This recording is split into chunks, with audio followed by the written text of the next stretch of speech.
జై శ్రీకృష్ణ.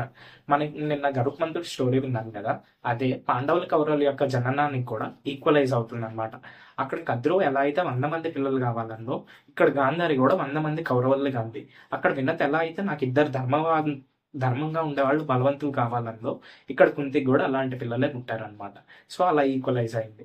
ఇప్పుడు జనమేజయ మహారాజు సర్పయాగాన్ని ఆస్తికుడు వచ్చి ఆపేశాడు కదా, అప్పుడు జనమేజయ మహారాజు అంటాడు అనమాట, ఇప్పుడు ఆస్తికుడు వచ్చి చెప్తే నేను విని సర్పయాగాన్ని ఆపేశా కదా, అప్పట్లో వేదవ్యాసుడు, భీష్ముడు, విదురుడు, ద్రోణుడు, ఇంతమంది ధర్మప్రభువులు ఉన్నారు, సాక్షాత్తు శ్రీకృష్ణ పరబ్రహ్మే ఉన్నాడు, అయినా కానీ కురుక్షేత్ర యుద్ధం ఎందుకు జరిగింది నాకు చెప్పండి అని అడుగుతాడు వేదవ్యాసుడిని.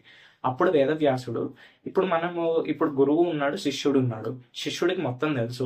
ఇప్పుడు మనకి మ్యాథ్స్ లో ఏమన్నా డౌట్ వచ్చింది అనుకో, డైరెక్ట్ సార్ దగ్గరికి వెళ్లకుండా సార్ యొక్క స్టూడెంట్ టాపర్ అవ్వడానికి ఉంటే వాడిని అడుగుతాం కదా, లేకపోతే సరే నువ్వు వెళ్ళి చెప్పురా అంటాడు కదా.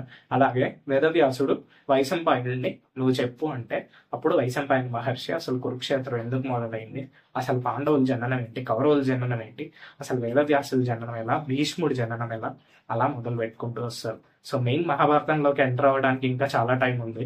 సో ఈ లోపు మొత్తం ఫాలో అవ్వండి. అసలు మహాభారతం ఎందుకు స్టార్ట్ అయిందో తెలుసుకున్నాం కదా. సో రేపు వేరే టాపిక్ తో వద్దాం. జై శ్రీకృష్ణ.